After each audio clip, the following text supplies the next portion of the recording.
O século XX se destacou como um período de inúmeros avanços tecnológicos, de conquistas na civilização e reviravoltas no poder.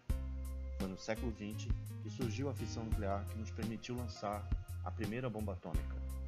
O primeiro computador de aplicações gerais, o ENIAC e o UNIVAC, também surgem nessa época, assim como o avião que voou mais rápido do que a velocidade do som. E também no século XX foi quando se descobriu a penicilina. Esse grande avanço científico produziu uma bolha tecnológica que gerou volumes crescentes de documentos de informação científica.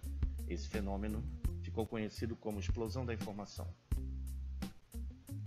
O problema estava em lidar com o enorme volume de informação disponibilizada. Era necessário gerenciar e controlar, estocar e caracterizar seu conteúdo, priorizando o uso de acordo com as diferentes comunidades informacionais. E também promover uma divulgação seletiva e retrospectiva que evitasse a duplicação do esforço de pesquisa. Na pesquisa científica, a comunicação desempenha papel central na ciência, uma vez que, para ser considerado científico, um determinado conhecimento deve ser aprovado por outros pesquisadores, que são os seus pares. Vannevar Bush teve essa clara percepção do elo entre a informação e a pesquisa, e, consequentemente, do valor político e estratégico que isso traz. Pois, em épocas conturbadas como os conflitos ideológicos e guerras, o conhecimento científico e tecnológico tem papel fundamental, tanto na questão de repressão quanto na questão de promoção da paz. Mas quem foi Vannevar Bush? Nascido em 1890, em Massachusetts, veio a falecer também em Massachusetts em 1974, nos Estados Unidos. Na infância, ele gostava de inventar com as ferramentas do pai e teve várias patentes ao longo da vida. Ainda na faculdade, a Universidade de Tufts, em Medford, Massachusetts, ele obteve sua primeira patente para uma máquina de levantamento, construída com 2 rodas de bicicleta e um pêndulo. Após a faculdade, Vannevar Bush trabalhou no departamento de testes da General Electric em Nova York e também como inspetor para a Marinha dos Estados Unidos. Em 1914, ele voltou para Tufts como professor de matemática. Porém, como pretendia se casar, propôs realizar o doutorado em 1 ano no MIT, Instituto de Tecnologia de Massachusetts, para obter um emprego melhor. Em 1919, Bush tornou-se professor de engenharia elétrica do MIT, Instituto de Tecnologia de Massachusetts, e em 1922 publicou um livro chamado Princípios de Engenharia Elétrica. Foi considerado um educador notável e seu livro foi utilizado por muitos anos como introdução ao padrão de ensino de engenharia elétrica. Bush foi um pioneiro da área de computação, pois suas pesquisas sobre o comportamento de redes de energia elétrica o levaram a se dedicar ao desenvolvimento de uma série de computadores analógicos eletromecânicos.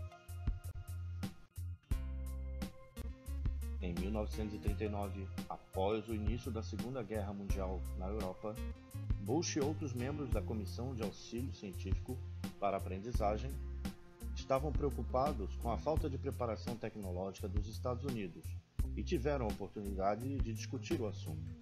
Isso originou um plano para a criação do Comitê Nacional de Pesquisa de Defesa. Esse plano foi apresentado por Bush em 4 parágrafos ao presidente Franklin Roosevelt, que lhe deu parecer favorável em 10 minutos. O presidente emitiu uma ordem criando a comissão em 1940, quase 1 ano e meio antes do período em que os Estados Unidos entrariam efetivamente na guerra.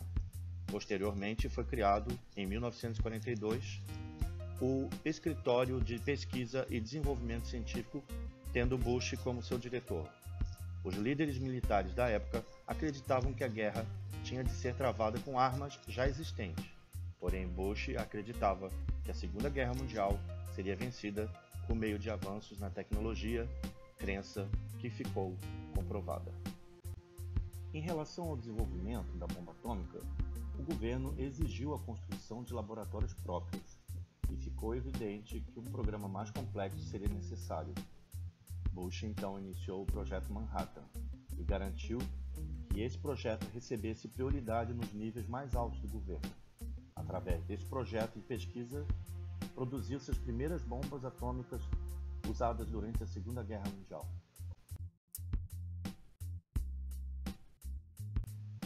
O interesse de Bush em pesquisar o armazenamento e a consulta de dados fez com que ele, em 1945, escrevesse um artigo descrevendo um dispositivo que ele denominou de MEMEX, Memory Extended.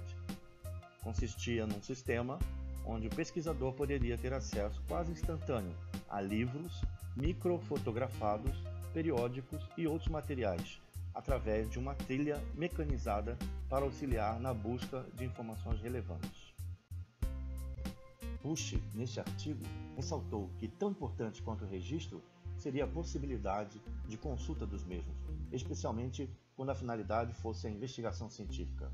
A consulta dos registros não seria apenas uma mera extração de dados, mas indicava que deveria ser realizada por um processo de seleção. Em relação ao processo de seleção, ele destacou em seu artigo que a principal dificuldade consistia na artificialidade dos sistemas de indexação, pois geralmente os registros eram armazenados ou por ordem alfabética, ou numérica, ou em subclasses, o que dificultava o resgate da informação. Bush acreditava que não seria possível reproduzir o processo mental integralmente, mas que poderíamos aprender com ele. Assim, ele sugeriu que a seleção fosse realizada por associação, ao invés de indexação. Aos 84 anos, com a saúde debilitada, Bush sofreu um acidente vascular cerebral e contraiu uma pneumonia, falecendo em 28 de junho de 1974.